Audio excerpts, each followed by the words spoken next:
ఆదివాసులతో కాంగ్రెస్ పార్టీకి పేగు బలం. ఈ అనుబంధం ఇవాళది కాదు, 75 ఏళ్లుగా కొనసాగుతున్నది. మాజీ ప్రధాని పండిట్ జవహర్లాల్ నెహ్రూ గారి ఆధ్వర్యంలో రాజుగారు ఈ విషయాలన్నీ చెప్పారు. కానీ ఇప్పుడే మా శంకర్ నాయక్ కొన్ని నేర్చుకోవాలంటే నేను రాత్రి కొన్ని విషయాలు తెలుసుకున్నాను. దీని మీద ఆదివాసీలు సామాజిక ఆర్థిక విద్య అభివృద్ధి కోసం రాజ్యాంగంలో ఆర్టికల్ 46 నిబంధనలు చేర్చడం జరిగింది. ఇది ఒక్కటే కాదు, కాంగ్రెస్ పార్టీ ఆ పాలనలో schedule tribes and administration act, గిరిజన ప్రాంతాలలో భూముల రక్షణ, గిరిజన హక్కుల పరిరక్షణ చట్టం, SC ST act, Pisa act, Panchayat extension to schedule areas, అటవీ హక్కుల చట్టం, ఫారెస్ట్ రైట్ యాక్ట్, ఈ విధంగా చెప్పుకుంటూ పోతే ఆర్టికల్ 244 5వ షెడ్యూల్ ఏరియా గుర్తుపోటీ ఎన్నో చట్టాలను తీసుకొచ్చిన ఘనత కాంగ్రెస్ పార్టీది. మా గూడెంలో, మా తండాలో, మా నినాదానికి హరితహారం పట్టింది కాంగ్రెస్.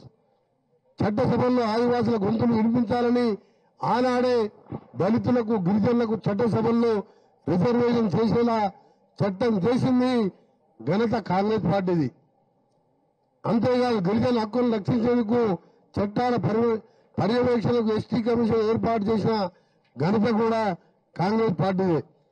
2011 జనాభా లెక్కల ప్రకారం ప్రపంచంలో 2వ అతిపెద్ద ట్రైబల్ జనాభా కలిగిన దేశం మన భారతదేశం. ఇటువంటి సమయంలో ఒకవైపు ఉత్తర భారతదేశంలో మణిపూర్ వంటి రాష్ట్రాల్లో అధికార బీజేపీ ఆదివాసీల మధ్య చిచ్చుపెట్టి అగ్గి రాజేసి ఆదివాసుల ప్రాణాన్ని హరిస్తున్న ఈ సమయంలో ఆదివాసుల వారి హక్కుల గురించి, వారి సమాజం గురించి తెలుసుకోవాలని సదుద్దేశంతో ఇవాళ రాహుల్ గాంధీ గారు ఈ కార్యక్రమాన్ని ఏర్పాటు చేయడం వారి దూరదృష్టికి తార్కాణం. ఇది ఈ కార్యక్రమం యొక్క ముఖ్య ఉద్దేశం కాంగ్రెస్ సిద్ధాంతాలు మరియు ఆర్ఎస్ఎస్ బీజేపీ విపరీత విధానాల మధ్య వ్యత్యాసం వివరించడం, ఆదివాసుల సమాజం ఒక తాటిపైకి రావడం కోసం అవసరమైన రాజకీయ సామాజిక భూమికను ఏర్పాటు చేయడం. ఈ శిక్షణ కార్యక్రమంలో రాజ్యాంగంలోని 5వ షెడ్యూల్, పీసా, ఎఫ్ఆర్ఏ, గిరిజన భూమి హక్కులు, ఎంజీఆర్, ఎన్ఆర్ఈఎస్, గిరిజన ప్రాంతాల్లో ఆర్ఎస్ఎస్ ప్రభావం, గిరిజన ఉద్యమాల వంటి అంశాలపై నిపుణుల చర్చలు, ప్యానల్ సెషన్స్ జరపడం ద్వారా ఆదివాసీ సమాజం కాంగ్రెస్ పార్టీని నిజాయితీని అవకాశం దక్కింది.